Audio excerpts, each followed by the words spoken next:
అందరికీ నమస్కారం. గత 4 రోజుల నుంచి తెలంగాణ ఛత్తీస్గఢ్ సరిహద్దుల్లో కర్నెగుట్టలో కేంద్ర ప్రభుత్వం సాయుధ బలగాల్ని మోహరించి అక్కడ గిరిజనులని, అక్కడ ఆదివాసీలతో పక్షాన పోరాడుతున్నటువంటి మావోయిస్టుల్ని పూర్తిగా నిర్మూలించే లక్ష్యంతో సాగిస్తున్నటువంటి దాడి ఇప్పటికే అనేక మంది ప్రాణాలను తీసినట్టుగా మనకు వార్తలు వస్తున్నాయి. స్పష్టమైనటువంటి సంఖ్య తెలియనప్పటికీ 30 మందికి పైగా ఈ పోలీసు బలగాల దాడిలో మరణించినట్టుగా వార్తాపత్రికల్లో మనకు వార్తలు కనపడుతున్నాయి.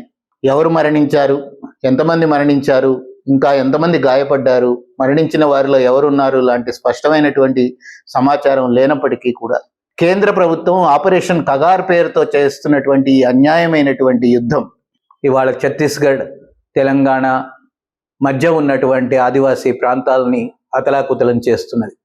వాస్తవానికి మావోయిస్ట్ పార్టీ గత 4 దశాబ్దాలుగా ఆదివాసీ ప్రాంతాల్లో పనిచేస్తున్నది. ఆదివాసీల హక్కుల కోసం పోరాడుతున్నది. ఆదివాసీ ప్రాంతాల్లో ఉండేటువంటి సహజ వనరుల రక్షణ కోసం కూడా తను పోరాడుతున్నది. ఆదివాసీలని చైతన్యవంతులను చేయడం, ఆదివాసీలని చైతన్యపరిచి సంఘటితం చేయడం అనేటువంటి కార్యక్రమాల్లో ఆ పార్టీ నిమగ్నమై పనిచేస్తున్నది.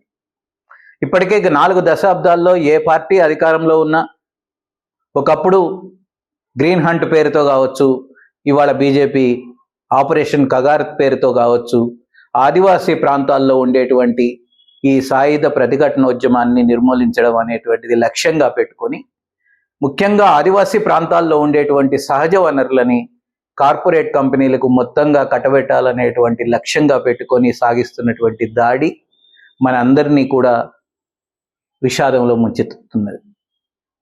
ఇవాళ భారతదేశంలో సహజ వనరులు స్థానిక ప్రజల చేతుల్లో కోరుకునేటువంటి వాళ్ళు ఎవరైనా ఆదివాసీ ప్రాంతాల్లో ఆదివాసీల చేతుల్లోనే జల్ జంగల్ జమీన్ ఉండాలని కోరుకునే వాళ్ళు ఎవరైనా సరే కేంద్ర ప్రభుత్వం సాగిస్తున్న ఈ ఆపరేషన్ కగార్ను వ్యతిరేకించాల్సి ఉంటుంది.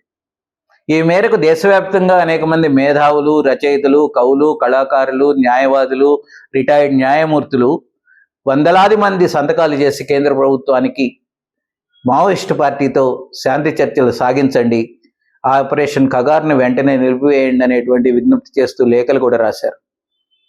మావోయిస్టు పార్టీ కూడా మేధావుల విజ్ఞప్తిని మన్నించి తన వైపు నుంచి కాల్పుల విరమణని ఇప్పటికే ప్రకటించున్నది. తన వైపు నుంచి మొదటి దాడి ఉండదు అనేటువంటిది ప్రకటించున్నది. కానీ కేంద్ర ప్రభుత్వం భారతదేశ వ్యాప్తంగా వస్తున్న విజ్ఞప్తుల్ని ఏమాత్రం పట్టించుకోకుండా 2026 మార్చి 31 నాటికి మేము దేశంలో నక్సలైట్లను పూర్తిగా నిర్మూలిస్తామని అమిత్ షా చేసినటువంటి ప్రకటనలను ముందు పెట్టుకొని ఇవాళ దేశవ్యాప్తంగా అటు జార్ఖండ్లో కావచ్చు, బస్తర్లో కావచ్చు, లేదా మధ్య భారతంలో కావచ్చు, ఛత్తీస్గఢ్, తెలంగాణలో కావచ్చు, ఇవాళ ఈ ప్రాంతాలన్నింటిలో ఆదివాసీ ప్రాంతాల్లో తన యుద్ధాన్ని కొనసాగిస్తున్నది. పెద్ద ఎత్తున మిలిటరీ బలగాల్ని మోహరించడం ఒకటే కాదు, డ్రోన్లను కూడా వాడి బాంబులను కురిపిస్తూ కూడా యుద్ధం సాగిస్తున్నది. ఇప్పటికే వస్తున్నటువంటి లెక్కల ప్రకారమే బస్తర్ ప్రాంతంలో 400 మందికి పైగా ఆదివాసీలు కావచ్చు, మావోయిస్టులు కావచ్చు గత 2-3 నెలల్లో మరణించినటువంటి ఘటనలు జరిగినాయి. అనేక మంది మావోయిస్ట్ పార్టీ నాయకులు కూడా, ముఖ్యమైనటువంటి నాయకులు కూడా ఈ దాడిలో మరణించడమో గాయపడమో జరుగుతున్నది. ముఖ్యంగా పొలాల్లో పనిచేసుకుంటున్నటువంటి రైతులను కూడా తీసుకెళ్లి మావోయిస్టు పేరుతో కాల్చి చంపుతున్నటువంటి ఘటనలు కూడా అనేకం జరుగుతున్నాయి. మావోయిస్ట్ పార్టీ పనిచేస్తుందనుకున్నటువంటి ప్రాంతాల్లోకి పెద్ద ఎత్తున వెళ్ళడం ఒకటే కాదు, ఆ గూడాలను ధ్వంసం చేయడము, అక్కడ మహిళల మీద అత్యాచారం చేయడము అనేటువంటిది కూడా పెద్ద ఎత్తున జరుగుతున్నదని వార్తలు వస్తున్నాయి. బయట నుంచి ఎవరిని కూడా లోపలికి అనుమతించకుండా, అది పౌర హక్కుల సంఘాల వాళ్ళని కావచ్చు, మీడియాని కానీ లేదా న్యాయవాదులను కానీ లోపలికి అనుమతించకుండా పూర్తిగా కట్టడి చేసి ఆ ప్రాంతాన్ని విధ్వంసం చేస్తున్నటువంటి పరిస్థితిని మనం చూస్తున్నాం. దాంట్లో ఒక తీవ్రమైనటువంటి దశకి చేరుకున్నది ఈ కర్నెగుట్ట చుట్టూ ఇవాళ కేంద్ర ప్రభుత్వం సాగిస్తున్నటువంటి మారణకాండ. అందుకని తెలంగాణ పీపుల్స్ జాయింట్ యాక్షన్ కమిటీగా ఒక సామాజిక కార్యకర్తలంగా మేము ఈ ఆపరేషన్ కగార్ని కేంద్ర ప్రభుత్వం వెంటనే ఆపాలనేది డిమాండ్ చేస్తున్నాం. వెంటనే శాంతి చర్చలు ప్రారంభించాలనేటువంటిది కేంద్ర ప్రభుత్వాన్ని డిమాండ్ చేస్తున్నాం. మొత్తం సాయుధ బలగాల్ని ఇవాళ అటవీ ప్రాంతాల నుంచి ఉపసంహరించి తమ డెన్లకు పరిమితం చేయాలనేటువంటిది మేము డిమాండ్ చేస్తున్నాం. ఆదివాసీ ప్రాంతాల్లో ఉండేటువంటి సహజ వనరులతో కార్పొరేట్లకు కట్టబెట్టడానికి ఏదైతే ఒప్పందాలు చేసుకున్నారో ఆ ఒప్పందాలన్నింటినీ ప్రజల ముందు బహిరంగపరచాలనేటువంటి డిమాండ్ కూడా చేస్తున్నాం.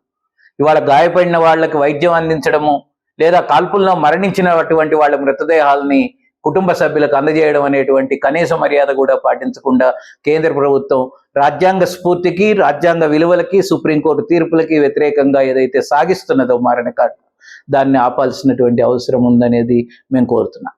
ఎందుకంటే కర్నెగుట్ట అనేటువంటిది వాళ్ళకు సింబాలిక్గా నిలిచింది. రేపు నిజంగా ఈ ఎన్కౌంటర్ పూర్తయ్యే నాటికి ఎన్ని వందల మంది ఆదివాసీలని అక్కడ కాల్చి చంపుతారు, అక్కడ ఎంతమంది శవాలని బయటకు తీసుకొస్తారు అనేటువంటిది మనం చెప్పలేనటువంటి పరిస్థితి వాళ్ళని ఇక్కడ ఉంది. తెలంగాణలో ఏర్పడినటువంటి శాంతి చర్చల కమిటీ కూడా ఇవాళ ఇప్పటికే స్పష్టంగా డిమాండ్ చేసి ఉంది. ప్రొఫెసర్ హరగోపాల్ లాంటి వాళ్ళు, జీవన్ కుమార్ లాంటి వాళ్ళు, జస్టిస్ చంద్రకుమార్ లాంటి వాళ్ళు ఇప్పటికే అనేక సార్లు ప్రభుత్వానికి విజ్ఞప్తి చేస్తూనే ఉన్నారు.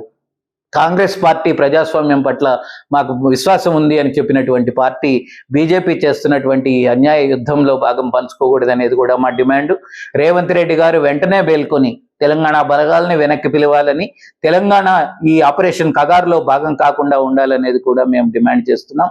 ఎందుకంటే బీజేపీ తన అన్యాయమైనటువంటి ఎజెండాని ముందుకు నెట్టడానికి, ఇవాళ అదానీ లాంటి వాళ్ళని ప్రపంచ కుబేరులుగా మార్చడానికి, సహజ వనరులని కార్పొరేట్ల చేతుల్లోకి పెట్టడానికి చేస్తున్నటువంటి యుద్ధంగా ఒకవేళ కాంగ్రెస్ గుర్తిస్తే, అదానీ అంబానీలకి ఈ దేశాన్ని దోచిపెడుతున్నారు అని రాహుల్ గాంధీ మాటల్ని నిజమే అని నమ్మి ఒకవేళ బీజేపీతో చేతులు కలపకుండా ఉంటే, తెలంగాణ ప్రభుత్వం తన బలగాలని వెంటనే ఉపసంహరించుకోవాల్సినటువంటి అవసరం ఉంది. కర్నెగుట్ట ప్రాంతం నుంచి అక్కడ తన బలగాలను ఉపసంహరించుకొని అక్కడ మావోయిస్టు పార్టీతో తాను చర్చలు జరపడానికి సిద్ధం కావాల్సినటువంటి అవసరం ఉంది అనేది మేము కోరుతున్నాం.